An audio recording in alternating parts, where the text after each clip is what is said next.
Greetings and hello.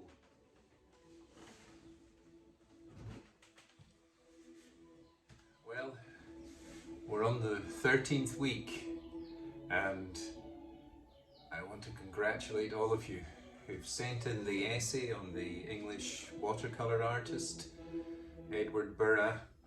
I know he's a guy that you've never heard of and you had to create something and write about that. It's not easy, so I really congratulate all of you who managed to write something about him. Anyway, this week is a generalized talk. You know, at this stage in the game, I am cutting you loose to give you freedom to create a work that comes from inside yourself, your imagination, about your life, whatever. Let me just turn this down a bit.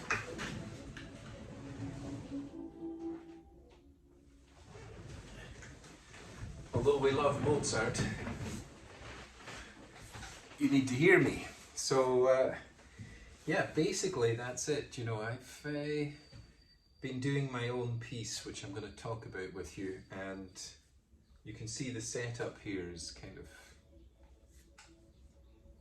flat. I'm working on this. It's actually a watercolor I'm doing, and in watercolor you're supposed to not use, if you're a purist, which I was trying to be and failing. If you're a purist, you should not use white. You should allow the white of the paper to work as the white. And I succeeded in that for a while, but I'm doing this bird here, spoonbill, and I just couldn't manage it, so I succumbed, and I'm using white paint with it. Now, for some of you this won't be important what I'm saying, but if you are getting into art, all these things are interesting, the way things have been established. Anyway, it's quite you can see I've set this thing up here. I can't remember where I bought this from, probably the internet, but it's been lying around for a while. It's a magnifier because I'm finding it quite difficult to see. There we are. To see the bird's head. So I needed to get in close with this. It's quite detailed, and you can do a certain amount just with the bare eye, but you kind of find this a little bit easier to get in around the spoonbill's face. And I'll come in, I'll take the camera down and let you see it. And also, something I was saying to somebody this week, one of the students, working on your own work, a lot of it's to do with your own senses, and quite a lot of it is like an inner struggle. You're dealing with the kind of, for me it's a feeling like inside myself that there's some sort of thick treacle that is stopping me from getting into the work, and I have to kind of deal with that, push through those barriers inside myself and get through it. And what I was saying to the student was that is a useful thing for everything in life. Painting is only your life in miniature. So if you're able to push through things in the painting and get through to the end of it, you feel better. Now, what is that feeling of feeling better?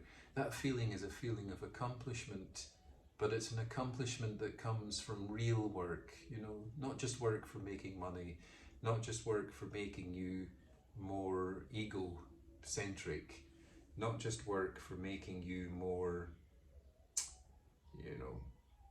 dominating of people. These are not really worthwhile works, but work that really has made you learn about yourself, work that has made you a more aware and a more real human being. That's real work. So that's the beauty about art, that this tiny things that you can work through in the painting. I'm talking about real painting, you know, not just kind of decorative stuff to sit in front of somebody's mantelpiece or to hang on the wall and everyone says, oh, that's a nice painting. I'm not talking about that. I'm talking about real art where you are really touching on something profound and something that makes a difference. Art can make a difference. It is pushed to the margins of society, but usually it's the things on the margins of society that change society for the better. The centre of it, in other words, the people who think they're powerful and who pretend they're powerful and who act like they're powerful, don't really do anything, they just make it worse.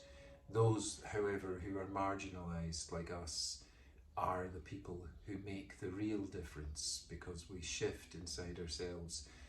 You know, and I always feel that you know, where the world and society changes is in yourself. You know, it's not through forcing other people to change. That doesn't make any difference. It's through you changing yourself, and that brings out a transformation in society. But changing yourself is the most difficult thing, truly difficult. It requires putting away your ego, putting your wish to dominate and control away, and surrendering and allowing things in. And that's the same with art. I think art that surrenders and allows things in is great art. You know, it has an extra dimension beyond the man-made manipulations and controls.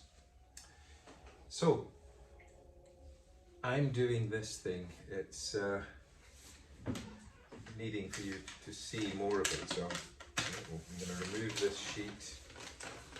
I put this to protect the painting, which I hope it has. Yes. And you can see it's that thing I was talking about before. I'd started here with a diver in this dark area here, and it's going to connect to this side. So it's working on two kind of sides just now. And of course, you know, like all great art, I haven't really got any idea exactly of what I'm doing.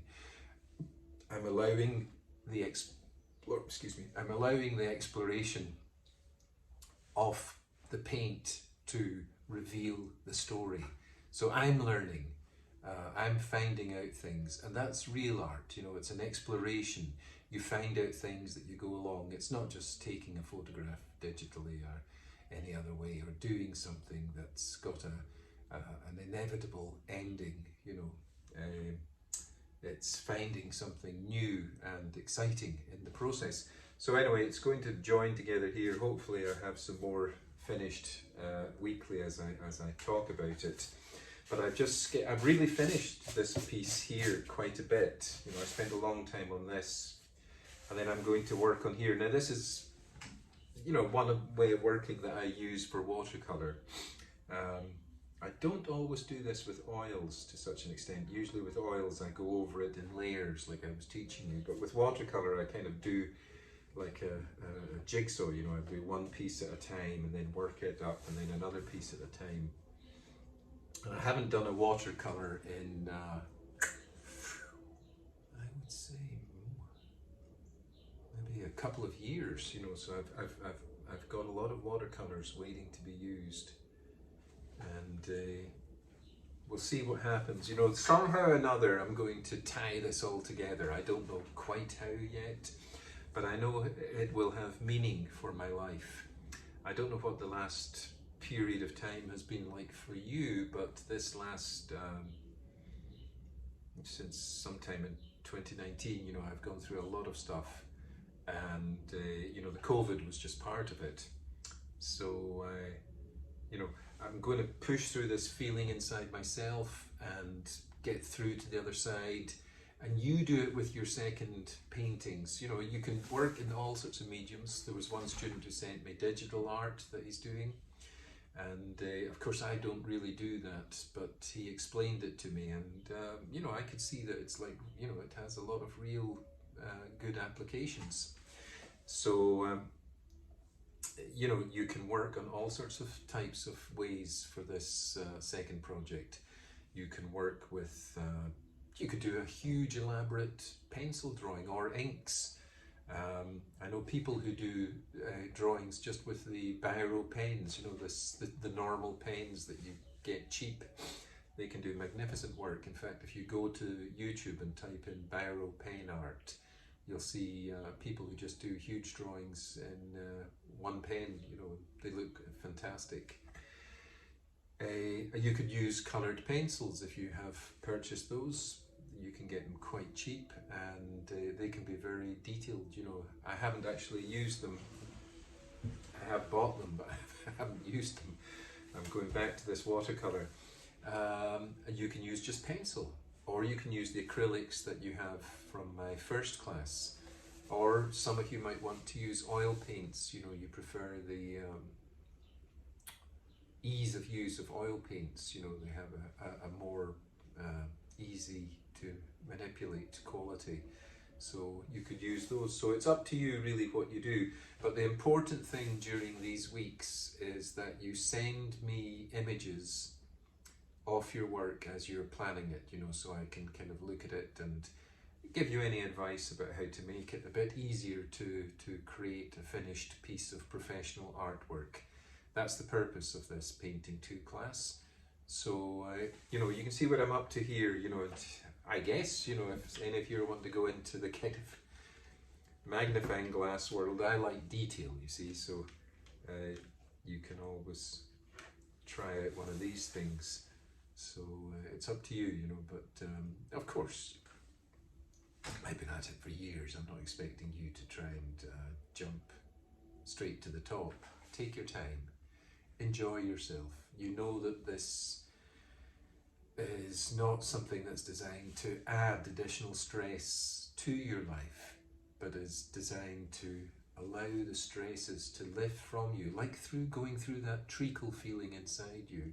And it might be difficult doing the painting. You might experience difficulties, struggles, anxieties, and all sorts of stuff as you go through it, but you will be pushing through it in your own terms, and you will have some sort of mastery over your own existence through doing that. So that's it. Till next time, send me photographs of your drawings as you do them.